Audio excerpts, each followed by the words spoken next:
Bienvenue à cette nouvelle capsule qui va vous présenter des fonctionnalités, des techniques pratiques et efficaces utiles pour optimiser les contenus des pages de votre site web. Après avoir suivi cette capsule, vous saurez comment optimiser la gestion des contenus insérés dans les pages de votre site web. Ceci est très important parce qu'il permettra à vos visiteurs de mieux naviguer, d'avoir une meilleure expérience et de ne pas être frustrés, surtout quand vous avez une bonne optimisation de la disposition des contenus insérés dans vos pages. Google Sites a mis à votre disposition une fonctionnalité extrêmement utile et très importante qui s'appelle Groupe réductible. Cette fonctionnalité vous permet de dynamiser votre site web en créant moins de pages et de sous-pages, mais en même temps, il permet également à vos utilisateurs, vos visiteurs, d'avoir accès à vos contenus en naviguant dans la même page sans avoir à se rendre dans des sous-pages, retourner à la page d'origine, aller dans une autre sous-page, etc.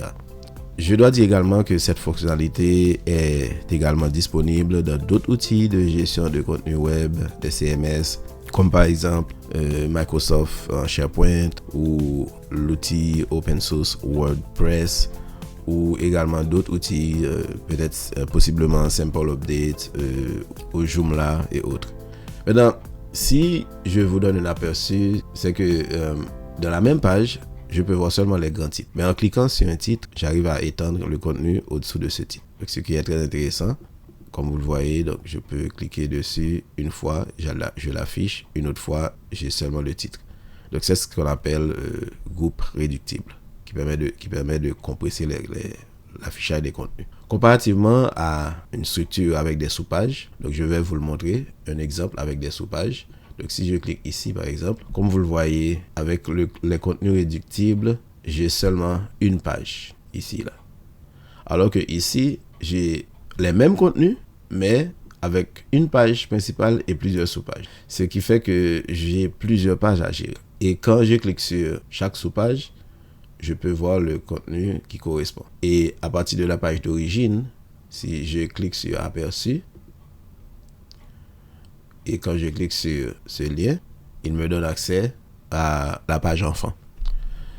Maintenant, je dois faire un retour en arrière pour cliquer encore sur la deuxième sous-page, ainsi de suite. Donc, comme vous le voyez, au niveau de l'utilisateur, la navigation demande plus de clics, plus de déplacements. Alors que avec ce même contenu, il est possible de les gérer d'une manière plus compressée en utilisant, comme vous le voyez, une seule page, contenu réductible, et insérer les mêmes contenus d'une manière plus dynamique. Ce que je voulais également préciser, c'est que cette fonctionnalité est utile quand vous avez des contenus que vous n'allez pas changer souvent ou que vous n'allez pas augmenter. Par exemple, si j'ai ce paragraphe et que ce paragraphe va rester tel quel, c'est pas une page où les contenus vont changer. Donc, cette fonctionnalité, c'est vraiment l'idéal. Mais si vous avez une page où dans une section, il va y avoir beaucoup de contenus qui vont s'ajouter au fil des temps, ce serait mieux de gérer la fonction sous-page qui va vous offrir une meilleure flexibilité parce que si vous devez ajouter des contenus, comme je l'ai dit, la gestion de pages séparées vous permettra d'offrir une meilleure expérience de navigation à vos utilisateurs. Donc, c'est une des situations où vous pouvez dire, OK, je vais créer mes contenus dans une seule page avec la fonctionnalité groupe réductible ou je vais l'utiliser avec des sous. Vous pouvez également faire un mixte. Si vous avez par exemple des contenus qui sont statiques, qui ne vont pas changer, et une section qui va avoir des pages vraiment qui vont grossir au fil des temps. Donc, vous pouvez dire, OK, donc je crée un groupe réductible, puis par la suite, j'enlève cette partie, puis par la suite, je peux désactiver le groupe réductible et effacer cette partie. À ce moment-là, j'ai une seule section.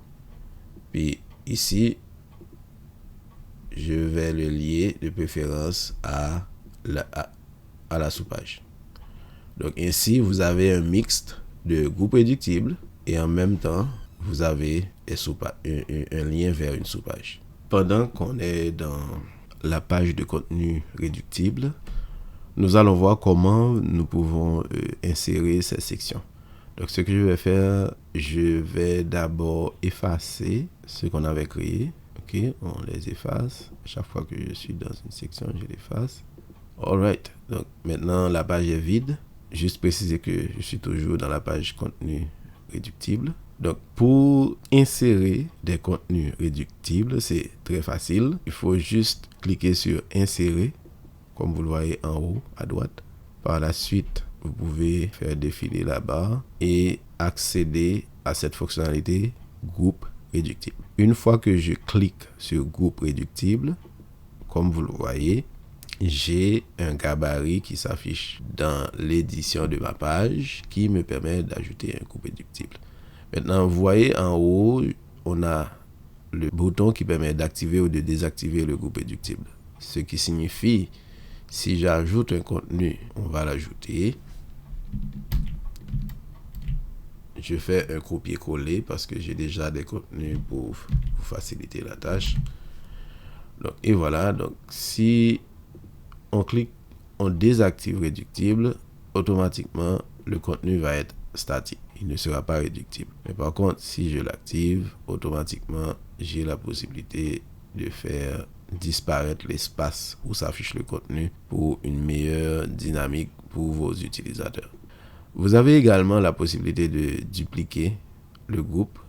Si je clique sur dupliquer, automatiquement, vous voyez que j'ai une deuxième section. Donc, ce même bouton, vous l'avez ici à gauche également, dupliquer la section. Ça, c'est un peu différent. Dupliquer le groupe, c'est pour dupliquer le groupe, alors que dupliquer la section, vu que ce groupe est dans une section, donc si toutefois vous ajoutez d'autres éléments dans cette même section, eh bien, il va dupliquer tout le bloc et incluant le groupe réductible. Donc, vous pouvez également effacer, supprimer le groupe avec ce bouton qui est différent de celui-là qui permet d'effacer la section. Donc, c'est juste pour qu'on puisse comprendre ce qui se passe. Vous avez la possibilité d'effacer votre groupe ou de le garder. Donc, en cliquant ici, voilà, je clique sur la flèche. Quand vous cliquez sur la flèche, donc ce que je peux vous dire, c'est que quand vous cliquez sur le titre, vous avez accès aux différentes sous-fonctionnalités qui vous permettent d'éditer le titre. Mais si vous cliquez sur la flèche, là, vous avez la possibilité d'accéder aux fonctionnalités pour le groupe réductible. Donc, nous avons également la possibilité de dupliquer cette section. Et là, nous ajoutons une nouvelle section avec un groupe réductible. On peut également créer un groupe réductible en ajoutant une couleur ou une image de fond. Maintenant, ce que je vais faire, je vais faire un copier-coller d'une autre section. Ainsi, comme vous le voyez, on a 3 groupes réductibles. Et à partir de là, je peux cliquer sur couleur de la section. Je peux choisir une couleur uniforme. À ce moment-là, j'ai cette couleur. Et comme vous le voyez, là, le fond est un petit peu très foncé. Et je peux faire un CTRL A. Je clique à n'importe quel endroit dans la section. Je fais un CTRL A. Et à présent, vous pouvez changer la couleur en blanc. Et vous pouvez aussi changer la couleur du titre en blanc. Ok, voilà. Maintenant, mon groupe réductible. Oh, excusez-moi. Donc, le groupe réductible est plus lisible avec une couleur plus pâle et une couleur de fond un peu foncée. En passant, j'aurai à vous présenter un cours qui va vous expliquer la gestion des couleurs et autres. Donc, restez à l'affût. Maintenant, on peut également déplacer notre section. Donc, en cliquant, comme vous le voyez, il y a un petit bouton à gauche qui apparaît quand je passe la souris sur la section. Et quand je mets la souris dans ce petit bouton dynamique, il est possible de déplacer ma section vers une nouvelle localisation. Vous pouvez également changer la couleur de fond avec une image que vous pouvez importer à partir de votre ordinateur ou que vous pouvez sélectionner à partir de l'outil Google Sites. Donc ici, je vais choisir sélectionner Et là, je vais sélectionner la couleur qu'on avait choisie auparavant dans l'exemple. Une fois que vous cliquez sur la couleur désirée, vous cliquez sur insérer. Ainsi, comme vous le voyez, j'ai une section où j'ai modifié la couleur ou l'image de fond. Et si on clique sur aperçu, à ce moment-là, comme vous le voyez, on a nos groupes prédictibles avec de jolies couleurs qui permettent à vos visiteurs d'avoir une meilleure flexibilité au niveau de la navigation dans une page. Les boutons constituent également un moyen d'optimiser la gestion de vos contenus parce qu'avec le bouton, au lieu d'ajouter des contenus dans la même page, vous pouvez juste créer un bouton qui va rediriger vers une nouvelle page où vous allez ajouter vos contenus. Donc, ceci permet de dynamiser et de segmenter les contenus que vous avez. Donc, une fois que vous créez votre bouton, vous pouvez le modifier, vous pouvez changer le style, vous pouvez changer le caractère, vous pouvez changer l'apparence, vous pouvez ajuster la position des textes, gauche, droite, centré. Vous pouvez déplacer votre bouton où que vous voulez. Donc, ceci pour permettre une meilleure organisation des contenus, une meilleure segmentation des contenus dans le site. Vous pouvez aussi ajouter, par exemple, un bloc de texte, comme je le fais là, et changer la couleur de fond. Ceci pour permettre une meilleure organisation, pour permettre à vos visiteurs de mieux repérer les sections de votre site. Donc, comme on le voit ici, on a changé le style en changeant la couleur de fond, ceci pour une meilleure repérage des contenus. Vous pouvez également ajouter des blocs prédéfinis qui contiennent par exemple 4 images, 2 images, 3 images et des textes en dessous. Ici, on a ajouté un bloc de 4 images au-dessus, un autre bloc de une image et un bloc de texte à intégrer. Et on a également ajouté une couleur de fond pour mieux catégoriser les sections pour un meilleur repérage par vos visiteurs. Et vous pouvez aussi ajouter un titre et changer la couleur personnalisée de façon à ce que vous puissiez créer un contraste, le mettre en gras et vous pouvez aussi le rendre réductible de façon à ce que si vous ajoutez beaucoup de contenu à l'intérieur de ce bloc, donc ceci vous permettra de compresser les contenus et l'utilisateur n'aura qu'à le cliquer au besoin. Donc ici, je change le fond avec une couleur pâle, donc je mets le titre en foncé. Et vous pouvez également, par exemple, si on déplaçait ou dupliquait le texte, le bloc de texte que vous avez inséré, ceci pour une meilleure organisation des contenus dans vos blocs. Vous pouvez également changer la position de la barre de navigation en cliquant sur Paramètres. Ainsi, comme vous le voyez, dans la section Navigation, il est possible de le laisser vers le haut. Et ici, la barre de navigation est en haut. Et si on le change sur le côté, ok, on sélectionne le côté, puis par la suite on ferme la fenêtre. Maintenant, qu'est-ce qui va arriver? Vous ne le voyez plus en haut. Et en cliquant sur mode prévisualisation, vous allez le voir et la barre de navigation maintenant va apparaître dans toutes les pages à gauche en mode vertical. Et ceci pour une meilleure organisation de votre site web. Il est également possible de changer la couleur de la barre de navigation, par exemple en transparent ou en blanc. Et en le changeant en blanc, voyons comment on va le voir. Donc, cliquons sur l'option de prévisualisation. Et comme vous le voyez, la barre de navigation est en blanc. Donc maintenant, on le change à nouveau en noir. Et voici comment cela apparaît. Et aussi en format tablette, on peut le voir. Et on peut naviguer en cliquant sur les 3 lignes en haut à gauche.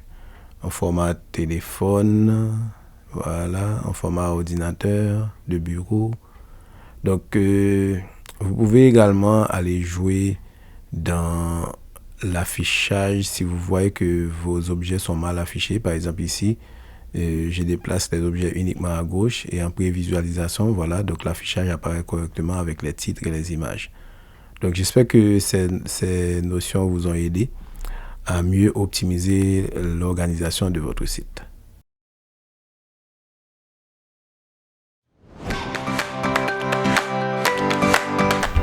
Nous voici arrivés à la fin de cette séance. Merci d'avoir suivi ce cours. espérant que vous avez pleinement profité de ces notions partagées. Je vous attends dans le cours suivant afin d'apprendre davantage sur les techniques pour améliorer la technologie numérique de votre Église. Un grand merci et que Dieu bénisse votre ministère ainsi que votre vie personnelle. À bientôt.